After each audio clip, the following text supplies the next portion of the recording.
Bonjour. Reprendre pied. Quand on est dans cette relation toxique, particulièrement difficile, qui est celle d'être en face d'une personne atteinte du trouble de la perversion narcissique. Comment parvenir à émerger de cette confusion, de ce brouillard, de ce... comment pourrait-on vous dire ça? Un peu un massacre, on va dire. C'est un massacre, c'est un bombardement permanent que l'on reçoit. Injonction contradictoire, attitude contradictoire, quelque chose qui ne correspond plus à ce qu'on a vécu, etc., etc. Vous connaissez tout ce principe. Comment reprendre pied? Pour reprendre pied, il faut pouvoir repartir en soi à l'origine.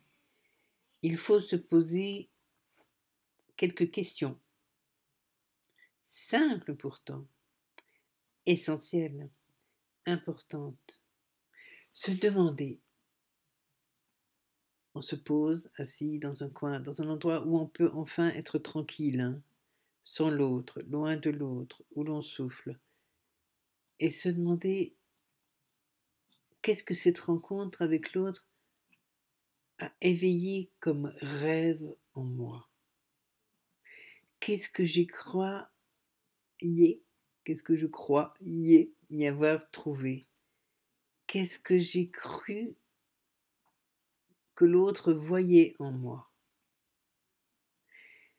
Qu'est-ce que cette rencontre m'a apporté sur le moment?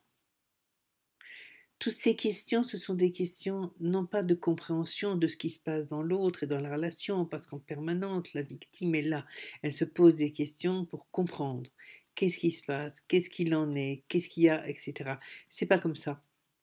Ce qu'il faut faire, c'est se poser les questions sur soi, ramener les choses à soi, se recentrer sur soi. C'est le seul moyen de pouvoir se retrouver. Et effectivement, la rencontre avec la personne PN éveille un rêve enfoui, généralement un rêve de reconnaissance. Mais sous quelle forme? Quelle reconnaissance? Qu'est-ce qu'on a l'impression d'être au moment où l'on a rencontré cette personne, quand on a commencé à ressentir ce que l'on pensait être les bienfaits de notre rencontre avec cette personne en tant que victime? Qu'est-ce que j'ai l'impression d'être à ce moment-là? Qu'est-ce que je n'avais pas été? Qu'est-ce que j'ai vécu? Alors bien sûr, c'était le bonheur, c'était la joie, mais au-delà de ça, qu'est-ce qui a motivé ce bonheur, cette joie, cette sensation de plénitude? Et puis, pourquoi?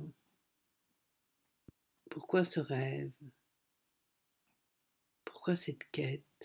Qu'est-ce que je cherchais au fait pour que ça ait provoqué ça en moi?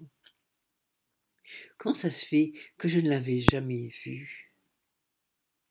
Qu'est-ce que l'autre m'a renvoyé de moi? Cette image si valorisante de ma personne, dans la majorité des cas. Il y a de rares cas où l'image est déjà d'emblée dévalorisante, mais elle répond aussi à quelque chose. On pourrait aussi se demander pourquoi cette image dévalorisante m'a tellement parlé, m'a redonné une place. Et en général, c'est l'image valorisante qui vous donne une place que vous ne pensiez pas avoir. Quelle place? Comment? Pourquoi? Est-ce que ça a été de l'affection? Est-ce que ça a été de l'attention? Est-ce que ça a été de l'admiration? Et en me posant ces questions et en mettant des mots dans les réponses, je provoque en moi un écho. Cet écho, c'est celui qui va frapper sur le manque, justement, de cela. Ce manque lointain, ce manque de l'enfance, ce manque qui date de l'époque de ma construction à moi. C'est cela que j'ai cru voir, et tout d'un coup je me rends compte que j'ai cru le voir chez l'autre en face. Et je prends conscience alors que ça n'était pas, c'était une vision de ma personne, que l'autre en fait ne m'apportait rien de particulier, mais que dans sa manière d'être, de faire, je pensais lire et voir ça. Mine de rien, En faisant ça, je me réapproprie ce qui me concerne. Je ne suis plus dépendant totalement de la pensée, de la volonté, du regard de l'autre. Je me réapproprie mon regard, ma perception. Je, ego, je suis à nouveau, momentanément, mais là. Et cette graine que je nettoie en moi, d'où j'écarte les branchages, que je recouvre d'une terre plus fertile, sur laquelle les choses vont pouvoir pousser, est essentielle pour commencer à prendre conscience du mécanisme qui m'a amené là. C'est la porte de sortie de ma souffrance, pour pouvoir émerger de la relation un jour, pour pouvoir reprendre le contrôle de ma vie. Il faut que je puisse reprendre conscience de qui je suis, et pour reprendre conscience de qui je suis, il faut que je retrouve le fil de laine qui va me permettre de sortir du tunnel, le labyrinthe. Je dois retrouver la petite corde, et ça, replonger à l'origine, c'est retrouver la corde que je vais suivre pas à pas pour sortir du labyrinthe. Faites ça. Ça paraît peu, c'est énorme, parce qu'au début on ne voit que du brouillard, et c'est flou, c'est pas net, c'est pas clair. On ne voit, quand on se pose la question, que la personne, telle qu'elle nous est apparue, que la personne. Mais il faut tourner autour de cette personne, regarder comme si on cherchait le décor sur le côté, et dans cette personne, qu'est-ce qu'elle m'a envoyé? De l'attention, la plupart du temps. Enfin, du moins, j'ai pensé qu'il y avait de l'attention, mais comment elle était, cette attention? Mais en même temps, elle était permanente, et à la fois, elle était, extrêmement rapidement, comme dissociée. Il y avait une attention très forte, et puis pof, il y a eu un trou d'attention. Et puis elle est revenue, puis il y a eu un trou, puis elle est revenue, puis il y a eu un trou, et j'ai commencé à chercher cette attention. Mais oui, c'est ça. J'ai commencé à chercher et à attendre cette attention. Mais oui, mais oui, mais oui. Donc c'est moi qui cherchais l'attention. C'est pas l'autre qui me l'a donné spécialement. C'est moi, ça répondait à un besoin chez moi. Mais oui, mais oui, mais oui. L'autre ne m'a rien apporté du tout. C'est moi qui remplissais moi-même mon propre vase. Mais c'est tout seul, je prenais chez l'autre cette attention qu'il me donnait. Je prenais. J'étais acteur. Mais l'autre en face, mais non, mais l'autre il était déjà incohérent. Il est neutre, hein. Il était déjà incohérent, cette attention déjà par moment, mais si je regarde bien, mais oui, mais là, mais c'était déjà pas très clair cette histoire. Mais c'était pas déjà très net.